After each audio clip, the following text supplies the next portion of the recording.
Bendiciones mis hermanos, les habla Teo Hernández. Hoy día mis hermanos voy a compartirles la historia de Santa María Soledad Torres del año 1887. Esta es una santa, mis hermanos, muy caritativa hacia con los enfermos y con los más pobres. Voy a comenzar su historia y les pido mis hermanos que abran su entendimiento, que pongan mucha atención. Dice así: esta es la santa fundadora de las hermanas siervas de María, ministras de los enfermos, que tienen 126 casas en el mundo con 2.380 religiosas. Nació en 1826 en Madrid, España, hija de modestos comerciantes que la instruyeron muy bien en la religión. Estudió con las hermanas vicentinas y al ver la dedicación total de esta religiosa a los más pobres, se entusiasmó por la vida religiosa, pero era muy débil de salud y no fue admitida en la comunidad. Solamente a la edad de 25 años logrará cumplir su anhelo de ser religiosa. El párroco de un barrio pobre de Madrid se entristecía al ver que muchos enfermos morían en el más completo abandono y sin recibir los santos sacramentos, y pensó en reunir a un grupo de mujeres piadosas que visitaron a los enfermos en sus domicilios y les ayudaran a bien morir. Al enterarse Soledad Torres de este deseo del párroco para ofrecerse a ayudarle en tan caritativa misión, ella desde niña había asistido a varios moribundos y sentía un gusto especial por asistir a enfermos y moribundos. Era una gracia que le había concedido el Espíritu Santo. Aunque el sacerdote le rechazó una primera entrevista porque le parecía muy débil y enfermiza para estas labores, después se dio cuenta de que era un alma de Dios, y con ella 6 compañeras más, fundó el 15 de agosto de 1851 la Comunidad de Siervas de María, o Ministras de los Enfermos. La novedad de esta comunidad era que ellas debían asistir a domicilio y totalmente gratis a los enfermos que lo solicitaran. Por aquellos tiempos llegó a Europa la terrible epidemia del cólera, y en los hospitales no cabían los enfermos. Muchos de ellos eran abandonados por sus familiares por temor al contagio. Fue entonces cuando María Soledad y sus religiosas se multiplicaron por todas partes para atender a los más abandonados. El fundador de la comunidad se fue de misionero a lejanas tierras, y el sucesor se dejó creer de cuentos y habladurías y destituyó a Soledad del cargo de superiora. Ella se alegró de poder asemejarse a Cristo en padecer incomprensiones y persecuciones. En sus visitas a Jesús sacramentado, obtenía fuerzas para sufrir con paciencia y por amor a Dios. Después se supo la verdad de todo y fue restablecida en su cargo, y bajo su dirección se extendió admirablemente su congregación. Murió la santa el 11 de octubre de 1887 a la edad de 61 años. Fue canonizada por Pablo VI en 1970. Dios sea bendito por estas obras de caridad tan admirables que inspiran su Santa Iglesia Católica. Que sigan apareciendo muchas más.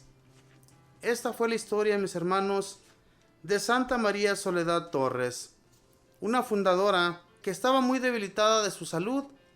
Sin embargo, le sirvió mucho a nuestro Señor Jesús para que más tarde ella fuera una gran fundadora, una gran religiosa que se esmeró en trabajar para su servicio, a atender a los pobres enfermos de aquel tiempo. En aquel entonces había muchas enfermedades, muchos contagios.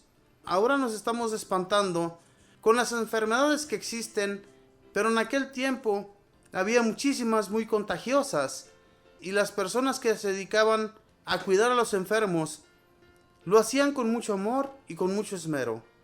¿Cuántos de nosotros nos hemos dedicado hoy en la actualidad, mis hermanos, a atender enfermos o a atender pobres que necesitan ser atendidos, que han sido totalmente abandonados, a veces por sus familiares, a veces no son ni siquiera visitados por su gente ahí en los hospitales? Es muy triste, mis hermanos, que cuando uno va a visitar a uno de sus enfermos a un hospital, mira a uno a los demás que están totalmente abandonados, que nadie los visita, que nosotros ya llevamos varios días visitando a nuestros enfermos, a nuestros familiares, y vemos a los demás allí totalmente abandonados. Es una tristeza. Pero gracias a Dios, mis hermanos, existen muchas personas que visitan a esa gente para que no se sientan solos, para llevarles palabras de aliento y para ayudarles en sus necesidades, en aquello que ellos necesitan. Eso es muy bueno, pero es muy poca la gente que está dedicada a eso hoy en la actualidad. En aquel tiempo sí había muchas personas que se dedicaban con mucho amor a atender a los demás. Si nos hemos podido dar cuenta, mis hermanos, los santos y santas que más existían en aquel entonces eran europeos, de España, Inglaterra, Francia, Alemania, Rusia. Y es una tristeza que hoy en la actualidad, hermanos, esos países sean en los que menos se cree en la religión.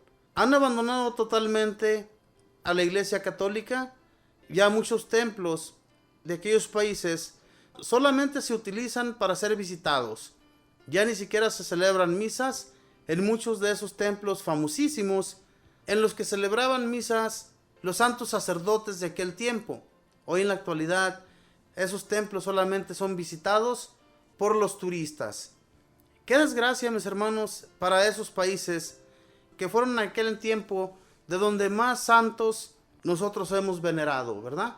Que los santos que se veneran hoy en la actualidad son su mayoría europeos. De nuestros países, pues obviamente que casi no hay santos, y si los hay, es porque la religión llegó ya muy después a América. Pero aún así, mis hermanos, ha habido mucha gente muy caritativa en los países americanos.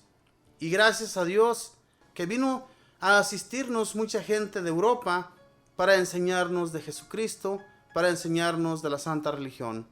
Esta santa se esmeró muchísimo, mis hermanos, por entregarse en su totalidad a ayudar a los más pobres. ¿Cuántos hoy en la actualidad somos capaces de hacer eso? Dejar nuestra comodidad, ¿verdad? En nuestras casas, nos sentimos totalmente felices porque estamos sin hacer nada.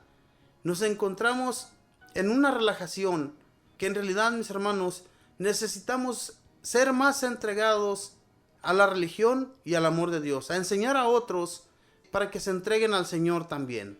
A eso hemos sido llamados y a eso, mis hermanos, hay que entregarnos más. Así como estas personas que llegaron a la santidad, llegaron a esa santidad por esa razón, porque ellos y ellas sí se entregaron de todo corazón. El amor que sentían por Dios era inmenso. Ellas se pasaban horas y horas rezando frente al Santísimo Sacramento, pidiéndole a Dios fuerzas para seguir asistiendo a las personas que a ellos les habían sido encomendadas. Si nosotros, hermanos, nos acercáramos más a Dios, le pidieran más de su favor, les aseguro que también podríamos asistir a muchos como en aquel tiempo asistían estas personas, con mucho amor y sin renegar de ello, ¿verdad? Porque muchas personas reniegan de lo que hacen, a lo que ellos se dedican. Si nosotros lo hacemos con mucho amor, imitando a nuestro Señor Jesucristo, la imitación que debemos tener nosotros es esa, la de nuestro Señor. Recordemos que Jesús, cuando anduvo aquí entre las personas, Él no tenía miedo a acercarse a los enfermos, porque Él sabía que aquellas personas, acercándoseles a los más enfermos, Él les estaba enseñando a sus seguidores que con mucha fe podían ser sanados, como Él llegaba a sanar a aquellos enfermos que se le acercaban. Y así es como muchas personas han sido sanadas todavía hoy en la actualidad, mis hermanos, por la fe de otros, por las oraciones que nosotros hacemos a nuestro Señor. Por esas oraciones, nuestros hermanos son sanados, son arrancados de su enfermedad. La gracia de Dios es inmensa y no debemos tener la menor duda de que a través de nuestro Señor Jesús nosotros podemos alcanzarle un milagro para cualquier enfermo, para cualquier persona que lo necesita. Pero no tener la menor duda. ¿Se imaginan? Ellos y ellas se dedicaban en su totalidad a asistir a los enfermos de contagio. A los que asistían eran personas que podían contagiar a otros. Y sin embargo, las que los asistían no tenían miedo de ello. Tenían una fe que Dios nuestro Señor los iba a cuidar y no iba a permitir el contagio en ellas. Y por eso es que se animaban con mucho más amor. Porque el contagio, mis hermanos, que en aquel tiempo existía, que hasta los mismos familiares abandonaban a sus enfermos, abandonaban a su gente. Era algo terrible. ¿Y se imaginan que nosotros fuéramos abandonados en un hospital por una enfermedad contagiosa? Eso sería terrible. Pero gracias a Dios, mis hermanos, existe mucho amor de nuestra familia. Hoy en la actualidad es muy diferente a en aquel tiempo. Ojalá y no llegara a ser la gente como en aquel tiempo. En aquel entonces, aunque había mucho amor a Dios, aunque había mucho temor al Señor, aún así abandonaban a sus enfermos. Hoy en la actualidad no hay tanto amor a Dios, pero sí hay mucho más amor a la gente, a las personas. Podemos fijarnos en eso. Hay que pedirle a Dios, mis hermanos, que haya una igualdad de amor hacia todas las personas, ¿verdad? Porque muchas veces pasamos frente a un mendigo cuando no debe existir eso de nuestra persona hacia ellos. Debemos mirarlos por igual. No debe existir el racismo ni la desigualdad de las personas, porque eso va en contra de la ley de Dios. Dios no quiere que odiemos a nadie en este mundo. Nosotros hemos sido enviados aquí para amarnos los unos con los otros, ser amados, pero amar también, porque eso es lo que debemos hacer en esta vida, para que Dios nuestro Señor nos perdone de nuestros pecados, para que Dios nuestro Señor nos alcance una gloria el día que partamos de aquí hacia allá, y también llevar una vida recta ante el Señor, que no vivamos solamente alegres en fiestas, emborrachándonos, en la prostitución, en las drogas, en el alcoholismo, en todo eso. Abandonémonos solamente en los brazos del Señor Jesús, y Él nos va a asistir en todo y nos va a cuidar de todas esas adicciones que existen hoy en la actualidad. Pidamos de Dios para que haya muchas mujeres y hombres como los hubo en aquel tiempo, que asistían a los más necesitados, y que esto continúe, mis hermanos, que no se acaben las personas de buen corazón. Que Dios les bendiga, que pasen un feliz día.